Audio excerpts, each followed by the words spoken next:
mana saja. Layan YouTube, ini Liga Domestik kita. Ini adalah Liga kita, Liga Malaysia. Berita terkini, perang lidah di media sosial antara penyokong bola sepak Malaysia dan Indonesia bukanlah perkara baharu. Namun apa yang terjadi sejak beberapa minggu lalu telah melebihi batas. Ia bukan sahaja menyentuh maruah individu, malah ia menyeret pemain dan institusi bola sepak ke tengah gelora kritikan seperti sindiran tajam dan fitnah-menfitnah. Isu ini bermula apabila Tunku Ismail mengambil langkah proaktif untuk membawa masuk beberapa pemain berdarah Malaysia dari luar negara. Ia termasuk dari Eropah dan Amerika Selatan untuk menyertai skuad Harimau Melaya. Langkah ini disambut meriah oleh penyokong tempatan, namun dicemuh hebat oleh segelintir penyokong Indonesia. Mereka mungkin tidak tahu jika Tunku memulakan kerjanya, baginda merupakan individu paling berpengaruh dalam pembangunan bola sepak Malaysia mahupun di luar sana. Segelintir fans Indonesia melontarkan tuduhan liar terhadap TMJ. Di media sosial, pelbagai dakwaan muncul, termasuk kononnya Malaysia membeli pemain asing, memalsukan dokumen keturunan dan paling tidak masuk akal adalah mendakwa TMJ bersekongkol dengan FIFA untuk mempercepatkan proses naturalisasi palsu. Tuduhan ini langsung tidak berasas dan membakar semangat kebencian antara dua kelompok penyokong serumpun ini. Walaupun TMJ tidak melayan secara langsung kritikan tersebut, penyokong Malaysia tampil mempertahankan maruah negara dan individu tersebut. Dalam masa yang sama, pendedahan demi pendedahan menunjukkan bahawa setiap pemain warisan yang dibawa masuk oleh Malaysia mempunyai rekod yang sah sebagai keturunan Malaysia dengan dokumen lengkap jauh lebih sistematik berbanding beberapa kes kerakyatan kontroversi di negara jiran. Namun apa yang tidak dijangka, selepas serangan bertubi-tubi terhadap TMJ, satu fenomena pelik mula berlaku dalam kem bola sepak Indonesia sendiri.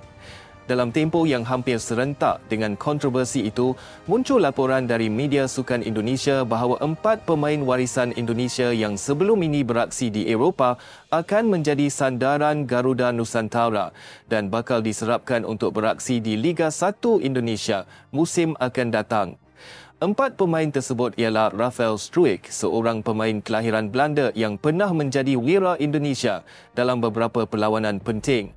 Ragnar Oratmangun, seorang pemain sayap yang pantas, juga berasal dari Belanda. Jordi Amat, bekas pemain JD dari Malaysia sendiri, dan Tom Hay, seorang pemain tengah kreatif yang juga berdarah Belanda Indonesia.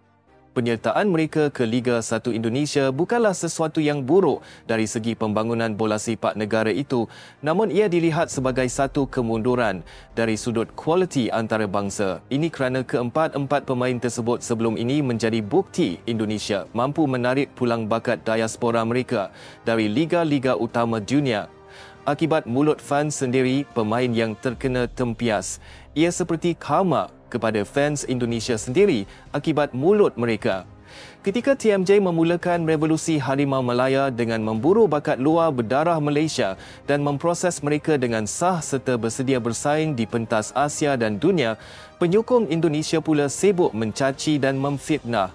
Tanpa tidak sedar bahawa pemain mereka sendiri seakan terpaksa ke Indonesia buat sementara untuk meneruskan karya. Salah satu kritikan terhadap kepulangan pemain-pemain warisan Indonesia ialah tentang kualiti Liga 1 itu sendiri. Ramai pengulas sukan merasakan bahawa Liga Domestik Indonesia belum cukup mantap untuk mengekalkan pemain-pemain warisan mereka dalam jangka panjang. Fans Indo sentiasa merendahkan JDT, sedangkan klub ini sentiasa bersaing di peringkat tertinggi Asia pada setiap tahun. Jika warisan mereka kembali ke Liga Tarkam dan Liga Dugam itu, ia adalah jauh lebih teruk keadaannya. Bahkan terdapat juga suara-suara dari kalangan wartawan dan peminat bola sepak Indonesia yang mula menyuarakan rasa kecewa terhadap penyokong sendiri. Apa yang menyedihkan ialah pemain-pemain tersebut mungkin tidak pernah terlibat langsung dalam perbalahan penyokong. Mereka hanyalah atlet profesional yang ingin berkhidmat untuk negara keturunan mereka. Pemain yang sering terlibat dan bongkak mungkin hanya Justin Hubner, tetapi dia juga kelihatan hujung-hujung sahaja ketika ini. Namun akibat tekanan dan kritikan media sosial daripada fans mereka sendiri, mereka terpaksa berdepan situasi seolah-olah mereka tidak cukup bagus untuk kekal di luar negara. Jordi Amat dalam satu temu bual terdahulu pernah menyatakan bahawa dia bangga menyarung jersey Indonesia, namun turut mengakui terdapat gangguan mental dari luar padang, iaitu gangguan social media. Dalam dunia bola sepak moden, imej awam pemain sangat penting. Persepsi dari media sosial terutama di negara yang mempunyai budaya fanatik, bola seperti Indonesia mampu menggugat keputusan klub luar negara untuk terus mengekalkan pemain atau menggugurkan pemain tersebut.